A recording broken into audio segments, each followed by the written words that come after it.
Hi, it's Caleb with Terrytown RV. I'm out here at a North Trail Ultralight 24 BHS. We're going to do an orientation video today. You can start that right up here at the front with your power tongue jack. So you have two switches on here, on off for the light on the left, and then extend and retract for the tongue jack on the right. If this were to fail for any reason, there's a rubber cap right here. You can take that off, and there's a jack, like a crank in the front compartment that you can manually crank this up or down, so that you don't get stuck on your truck or stuck at your campsite. Behind that, you have your two 20-pound propane tanks with a regulator in the middle. It's a manual switch over, so just turn the dial on top to switch between your tanks. Whichever way this is pointed towards the tank you're using. And behind that, you have your location for your batteries. You can fit up to 2 batteries on there, and you do have a battery disconnect as well. Right now, it's in the on position. If you give this a quarter turn, so it's flat or horizontal like that, that is going to turn your batteries off.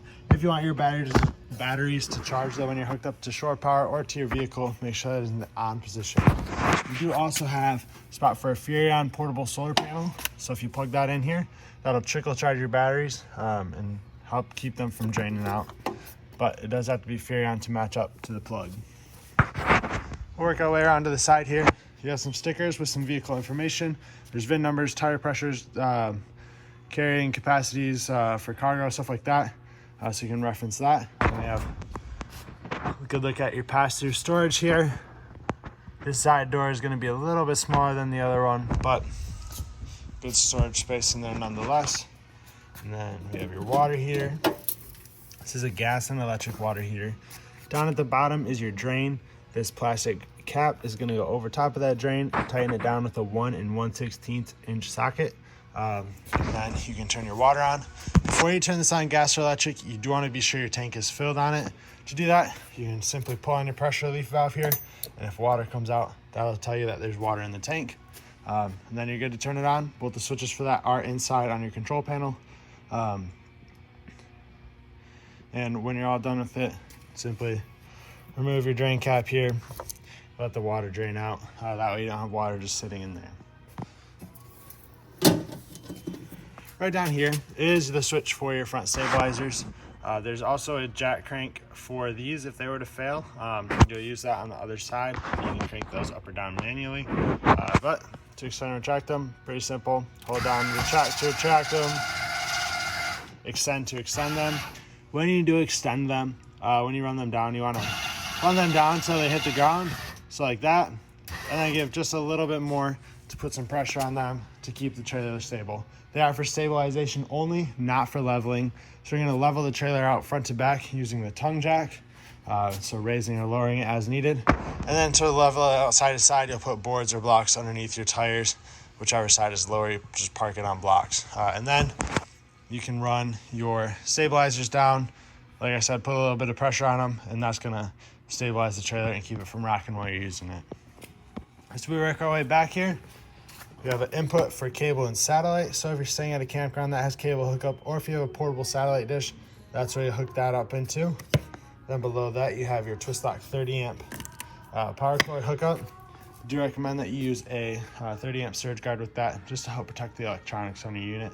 It's a lot cheaper to replace a surge guard than to replace the electrical wiring inside. Then we have some components of your water system. So up here is your city water connection. So if you're hooked up to water full time, or if you're trying to just run some water at your house, hook your hose up to here, turn it on, and that's going to be what creates your water pressure. I do recommend you use a water pressure regulator with that. These trailers aren't necessarily built to handle city water that you'd have in your house. So using a water pressure regulator helps kind of tone that pressure down a little bit within a reasonable range for the unit. I also recommend using 90-degree elbow on here, so that if you hook a hose up to here, it's not going to be prone to kinking. Instead, it'll come up from the bottom, and that way that's going to put a lot less stress on your hose. Next to that, you have your outdoor shower. So it's hot and cold there with the shower head right here. That's going to pull out, and you can prop that open or prop that up on your door here. Then we have a black tank flush, which I'll explain in just a second. But before I do that, I'll have to take a look at the sewer drains here. So on the left, you have a gray tank pull handle. On the right is your black tank pull handle. Black tank is going to be for your toilet, and the gray is going to be your dirty sink and shower water. So when you go to drain your holding tanks, hook your sewer hose up, then you're going to pull your black tank handle first. Once that is empty, you're going to pull the gray handle. That gray dirty sink and shower water will help to rinse the black toilet water out of your hose. Once the gray tank is done draining, close that slide valve, leave this one open. That's when you'll use your black tank flush. So hook a hose up to it. It looks just like your city water connection, and run water through there for 5 or 10 minutes or so. And that's going to spray directly into your black tank and spray around and help rinse out any waste that's left in there and also clear off your sensors a little bit better. You do want, like I said, to have the black tank slide valve open. Otherwise, that's just going to start to fill your tank and it can flood the trailer if you're not careful with that. So once you're done running water through there, turn the water off here, close your slide valve, put your sewer cap on, and you're all set to go there. In the back, we have the switch for your rear stabilizers. Same thing here. Hold down or retract and extend to use that. Put a little bit of pressure on them once again. On the back here, your bumper has pull-out caps on either side that you can slide your sewer hose into to store it in a spot that's out of the way and kind of away from the rest of your stuff so it doesn't get everything else all gross. You have your spare tire, and you are prepped for a backup camera up here for the Furion backup camera. We'll work our way around to the door side. We have your outdoor kitchen. The little mini fridge here. Temperature controls are right up in the corner, and that plugs in there. There is also a hookup for a TV if you wanted to have a little mini TV out here. We have a pull-out grill, or stove top rather. So, see, 2-burner stove there, and that has an LP hose that comes down and hooks up in this LP quick connect in the back here, which ties into the propane system on the unit. And you also have your sink out here. Just be sure you lock this down for travel so that it doesn't slide out and hit up against your compartment door. As we move along here, this vent here is the back of the refrigerator. See this little hose is sticking out? It's supposed to stick out like that to condensation hose so that any condensation in the fridge drips out that and outside of the unit rather than dripping inside the unit and possibly causing water damage. So make sure that stays hanging out like that. That's completely normal how it's supposed to be. You have 2 outdoor speakers above that, and in the middle you have a vent for above the stove so it can vent outside. There's a little flap in there. It's got 2 tabs on it. To close it, snap those in place and that'll seal that off. You have furnace exhaust here, 2 110 plugs with the weather cover on it, and your freshwater hookup to fill your freshwater tank. So it's just a gravity fill. Stick your hose in there, turn it on, and that'll fill your tank, and you can monitor the level of that on your monitor panel inside. If you look right down here, you have a couple of drains. So the one in the back here, that is your fresh water tank drain. So just give that handle a quarter turn when you're ready to drain your tanks. And then you have these red and blue lines here. Those are your low point drains. That's the lowest point of water in your water system. So they're used primarily for winterization. You open those up, drains the water out of your lines, and you close them and can run antifreeze through the system. These are your solid steps here. To store them, they just pick up and go right into your door frame, and they're gonna lock in place right here. And then you can close your door over top, just like that. When you take them out, same thing. Open your door. You do want to make sure that the door is open as far as it can go when you're taking them in and out, just so that it's out of the way of the catches on both sides. Pull the blue handle to release the lock, and you can carefully set them down. When you take them out, you want to be sure that this top part of the step sits flush or as flush as possible with the kick plate on the bottom of the door. That way, when you go to close your door, there's enough clearance between the bottom of the door here and the top of the step, and it will also allow for your steps to be more level. If you're on a spot that has uneven ground, you can adjust the legs here. Both of them have this little tab on the back of it. That's what you're going to push in to retract them. To extend them, just pull them out. You can also see the power awning with the LED behind it. and we're also to the other side of your pass-through storage. These are the jack cranks I mentioned. So this one is going to be for the stabilizer jacks. You'll put that right on down here to manually crank those up or down. And this is going to be the one for the front tongue jack that goes underneath that rubber cap. We'll work our way inside here though. We can see your slide out is in right now. This is what it's going to look like with the slide out in and all closed up. Controls for that are right down here. Next to that is also the controls for your awning. So awning in and out, just hold down out, and that's going to run it out.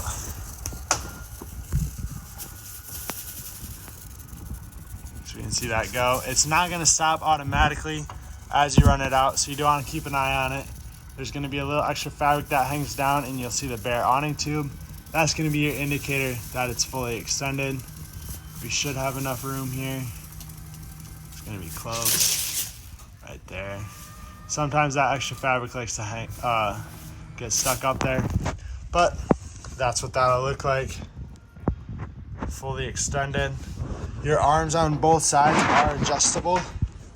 So if you pull down right here, that'll bend this at the elbow, and that's gonna tilt the awning one way or the other. That way you can drain water off of it and the water doesn't just pool up.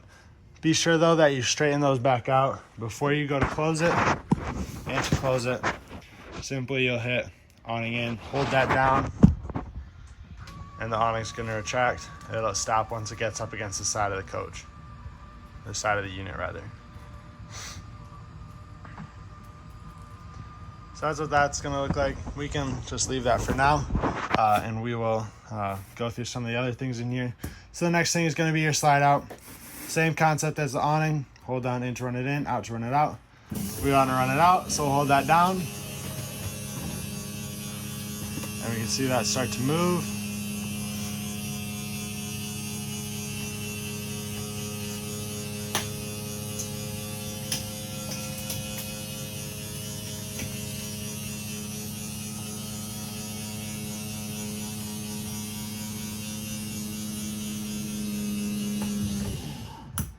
And that's going to stop once it gets up against the side. Now you can see a lot more room in here with that opened up, and we'll just work our way around the unit. Your keys are going to be here on your sink. Purple keys go to the entry door. Gray key goes to all your compartment doors.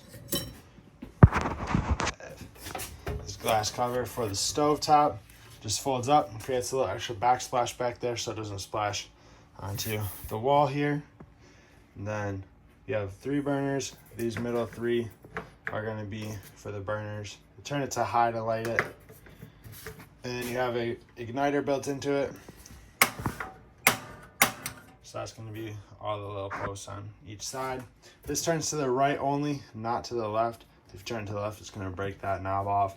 And then this one all the way to the right is your pilot light for the oven, as well as your temperature control for the oven. So the flame icon, that's the pilot light. Push and hold this in while you turn your igniter until the pilot light is lit. Once that's lit, set your temperature that you need to bake your food at. And you do have a light switch here. Does the lights there. So we can see that. And when you come to your refrigerator, this is a gas and electric refrigerator. So if we turn it on, it's going to beep at us real quick. Right now it's on auto, so it's going to switch automatically between gas and electric based off of what source is available. It prefers electric, so it's going to look for that source first. We're plugged into shore power right now, so it's going to run off of electric. If you weren't plugged into shore power, it would switch over to gas. Otherwise, you can run it on gas by itself.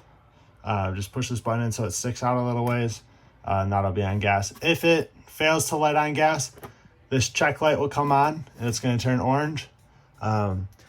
Usually that means there's no propane in your tanks or your tanks are empty.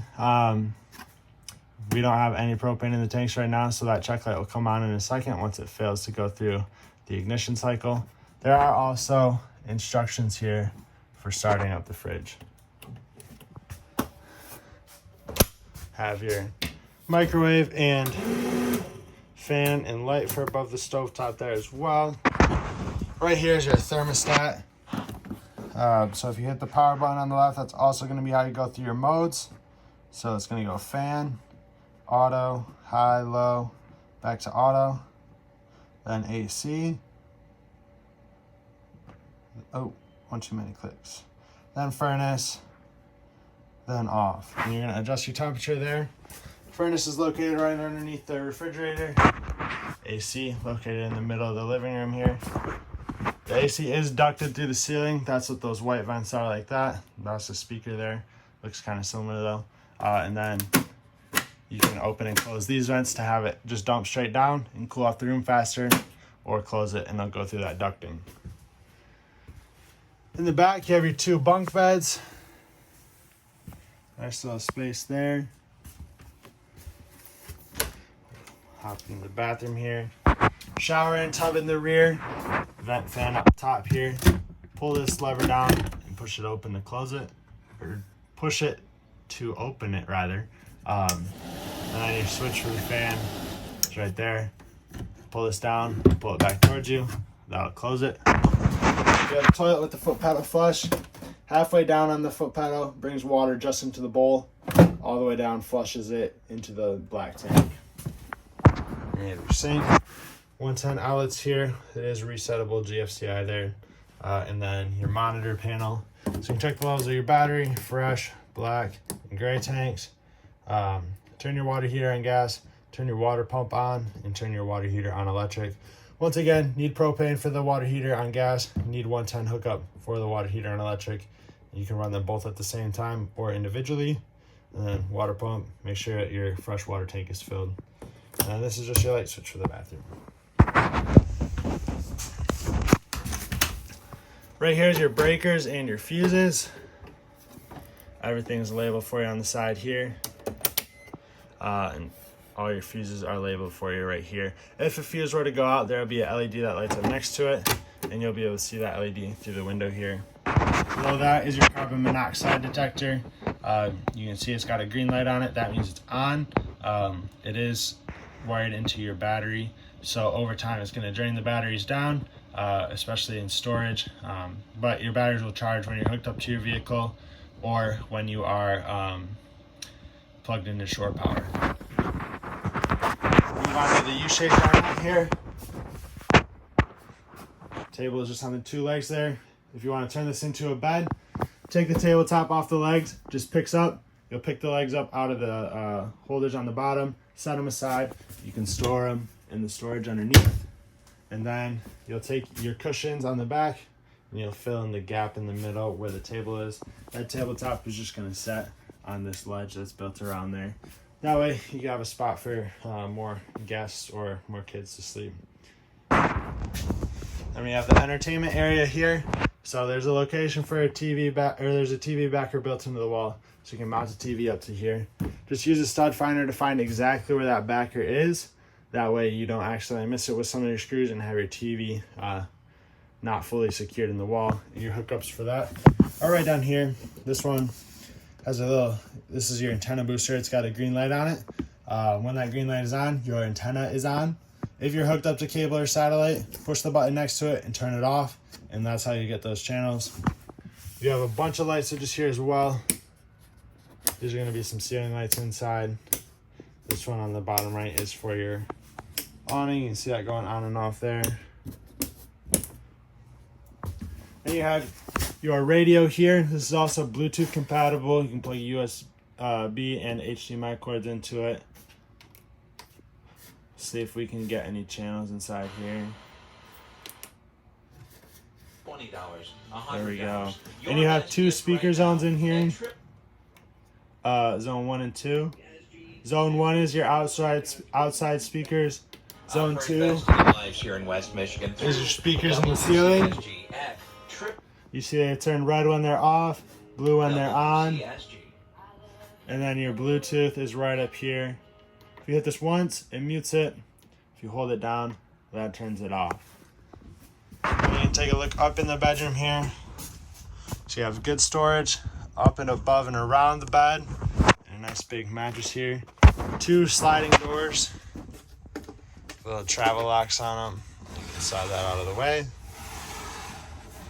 Just be sure these doors are strapped down for travel. You don't want them sliding around. and hitting up against the wall and getting dinged up or dinging up the wall. Yeah. And then if you look up at all your lights, they have one big switch on the wall here, but they all have individual light switches on them as well, so you can turn individual lights on or off as needed. But that is going to be everything for your North Trail. I want to thank you for choosing Tarrytown RV and hope this video is helpful to you.